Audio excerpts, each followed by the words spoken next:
بسم الله الرحمن الرحيم. والصبح إذا تنفس.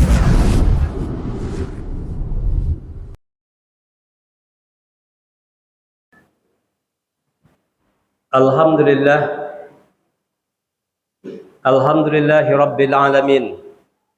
Allahumma salli ala Muhammad wa ala alihi wa ashabihi ajma'in. Qala Allah Ta'ala fil Qur'anil Karim, A'udzu billahi minasy syaithanir rajim. Bismillahirrahmanirrahim. Lailatul Qadri khairum min alfi syahr. Kaum muslimin dan kaum muslimat, para jemaah yang dimuliakan oleh Allah, puji dan syukur saya sampaikan kepada Allah Subhanahu wa taala dengan mengucapkan alhamdulillahirabbil alamin. Selawat dan salam saya kirimkan kepada Rasulullah sallallahu alaihi wasallam. Allahumma shalli ala Muhammad wa ala alihi wa ashabihi ajma'in.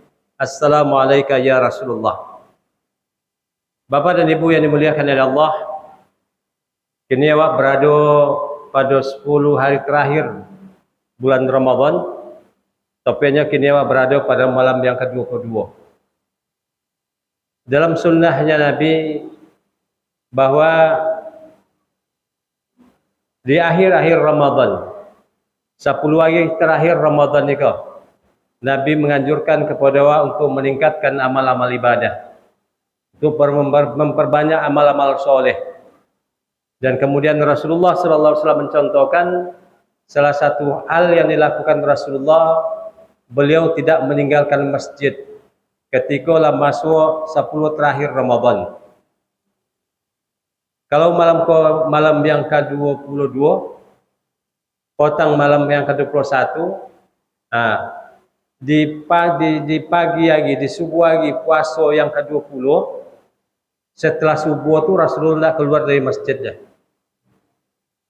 Rasulullah tinggal di masjid di puasa yang ke-20, kemudian beliau baru keluar dari masjid di pagi hari raya. 10 hari lamanya Rasulullah beriktikaf di masjid. Kalau seandainya ada keperluan buang air misalnya, mau beruduk dan segala macamnya, tentu keluar. Maksudnya Rasulullah tidak keluar masjid kalau tidak ada hal yang mendesak. Misalnya pergi ke pasaunya, pergi ke kodainya, pergi bersilaturahimnya, kumpul sahabatnya, segala macamnya, itu tidak dilakukan Nabi.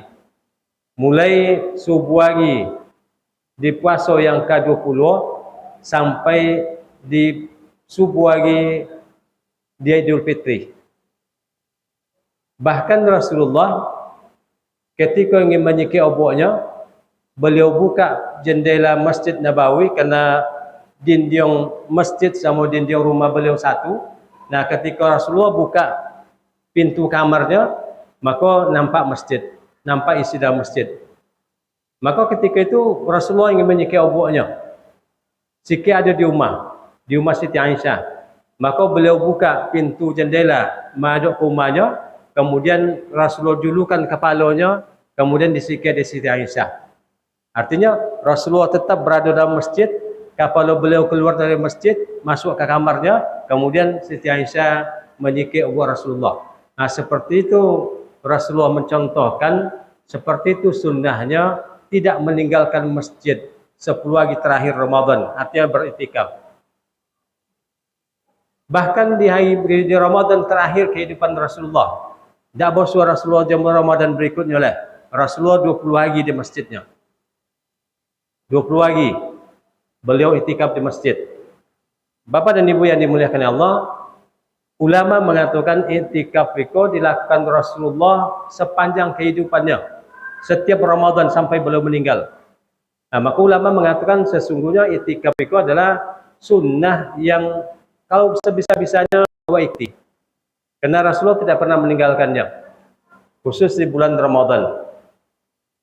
Bapak dan Ibu yang dimuliakan Allah, karena awak di zaman kini kau banyak kesibukan, maka ulama dia mengatakan ada iktikaf full, ada iktikaf penuh, tidak meninggalkan masjid sama 10 hari itu. Ada juga iktikaf yang separuh, hanya malam saja. Alhamdulillah, beberapa tahun, mungkin hampir 10 tahun, Alhamdulillah tetap ada masjid di Kuoko yang melakukan itikaf separuh tu. Kini Masjid Ittihad Pasar Kuok itu mulai tadi malam melakukan itikaf.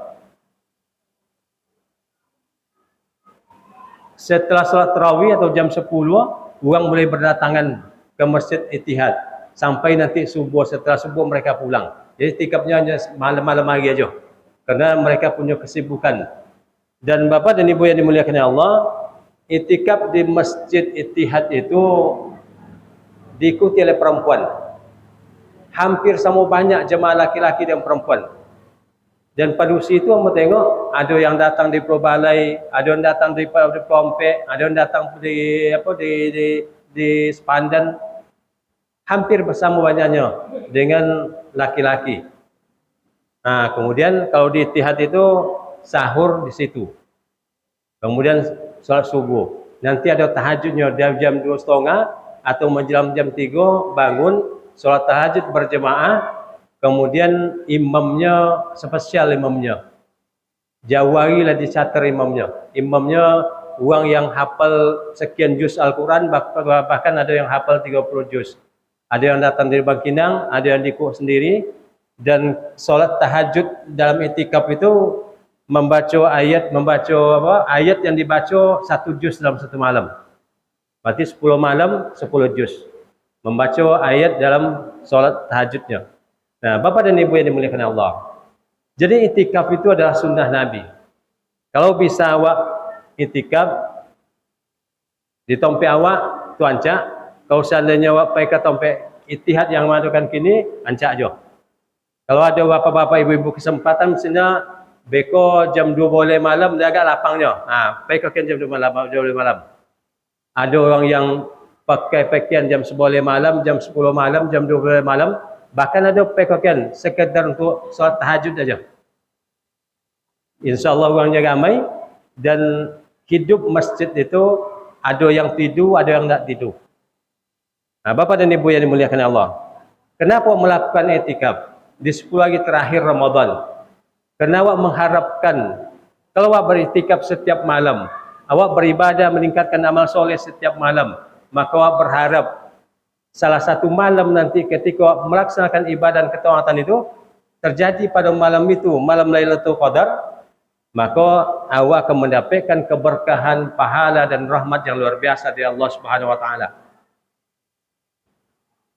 Lailatul Qadri khairum minal alfi syahrin. Malam Lailatul Qadar itu lebih baik daripada 1000 bulan. Lebih baik dari 1000 bulan itu Bapak dan Ibu yang dimuliakan Allah, bukan lebih 1000 bulan beberapa bulan, misalnya 1001 bulan, 1002 bulan atau 1010 bulan. Bukan itu kata para ulama. Ulama mengatakan bisa saja malam Lailatul Qadar itu lebih baik daripada usia awak. Bapa usia awak sekian tahun, sekian puluh tahun, bisa jadi lebih elok daripada itu. Maka justru kerana itu awak sangat dianjurkan untuk mengejar Lailatul Qadar itu, untuk mencari Lailatul Qadar itu. Di mana awak cari? Dengan menghidupkan malam. Di mana awak menghidupkan malam? Kalau awak hidupkan malam di rumah masing-masing, di rumah awak masing-masing lebih banyak lolo awak daripada berjaga awak. Baca Quran baik-baik kau di rumah. Taruhlah jam 10 baca Quran, sudah pulang tarawih kau. Jam 11.30 mungkinlah ngantuk. Atau mungkin sedang baca Quran kau nak tengok TV. Mungkin sedang baca Quran kau tak konang makanan dan segala macamnya sehingga tidak full awak menghidupkan malam itu. Maka itu kan Rasulullah menganjurkan awak itikaf di masjid. Kalau seandainya di masjid itu kan hampir tidak ada yang mengganggu. Awak konsentrasi melaksanakan ibadah. Awak lakukan itu setiap malam di 10 hari terakhir Ramadan ini, insya-Allah pasti salah satu malamnya awak bertemu dengan Lailatul Qadar. Maka ketika awak solat tahajud malam itu, solat tahajud awak lebih baik daripada 1000 bulan. Awak soal membaca Al-Quran pada malam itu, baca Al-Quran awak lebih baik daripada 1000 bulan. Awak berimpak pada malam itu, awak solat Isya pada malam itu, solat tarawih dan segala macamnya. Ibadah yang awak lakukan pada malam itu lebih baik daripada 1000 bulan. Justru kerana itu awak mencari tompek yang konsentrasi awak tu melaksanakan menyempurnakan ibadah kepada Allah Subhanahu Wa Taala, dan Rasulullah membimbing awak masjid tempatnya, iaitu beriktikaf di masjid. Para jemaah yang dimuliakan oleh Allah, ada beberapa amal ibadah yang awak perhatikan betul. Sebenarnya awak perhatikan sepanjang kehidupan awak, tapi setidak-tidaknya awak perhatikan betul 10 hari terakhir Ramadan kau. Jangan awak tinggalkan, awak sempurnakanlah hendaknya. Dan mudah-mudahan nanti setelah habis Ramadan berkelanjutannya. Apa itu yang jangan sampai awak tinggalkan di 10 hari terakhir Ramadan kau khususnya? Yang pertama, Bapak dan Ibu yang dimuliakan Allah, solat subuh dan solat isya berjamaah. Khusus bagi awak laki-laki, solat subuh dan solat isya berjamaah. Jangan sampai awak tinggalkan, khusus 10 hari terakhir Ramadan ini. Kenapa jangan sampai awak tinggalkan? Pahalanya besar. Dan awak laksanakan 10 hari terakhir Ramadan kau setiap malam, isya dan subuh berjamaah, insya-Allah salah satu nanti bertepatan dengan Lailatul Qadar. Apa kata Rasulullah sallallahu alaihi wasallam? Man shallal isya'a fi jamaah fakannama qama nisfu lail. Wa man shalla subhi fi jamaah fakannama shallal laili kullahu. Siapa yang solat isya berjamaah, makanya seperti orang melaksanakan solat tahajud setengah malam. Siapa yang solat subuh berjamaah, inyo bagaikan orang yang melaksanakan solat tahajud semalam suntuk. Kok semalam awak solat tahajud, berapa godang pahalanya tu? Artinya solat subuh berjamaah tu besar pahalanya. Topik pula pada subuh itu, pada malam itu malam Lailatul Qadar. InsyaAllah itulah salah satu penyebab awak mendapatkan keberkahan dan kemuliaan dari Allah Subhanahu Wa Taala. Itu yang pertama, Bapak dan Ibu yang dimuliakan Allah. Jangan sampai awak tinggalkan solat subuh dan solat isya berjamaah. Kemudian yang kedua, jangan sampai awak tinggalkan solat tarawih berjamaah di masjid. Kalau seandainya potang sebelum iko awak tinggalkan awalan dan segala macamnya, kalau iko menjelang abinya ko, menjelang terakhir ko, jangan awak tinggalkan. Kenapa jangan awak tinggalkan?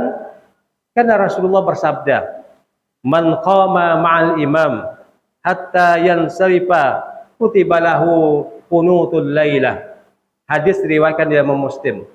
Apa kata Rasulullah? Siapa yang melaksanakan, maksudnya salat tarawih.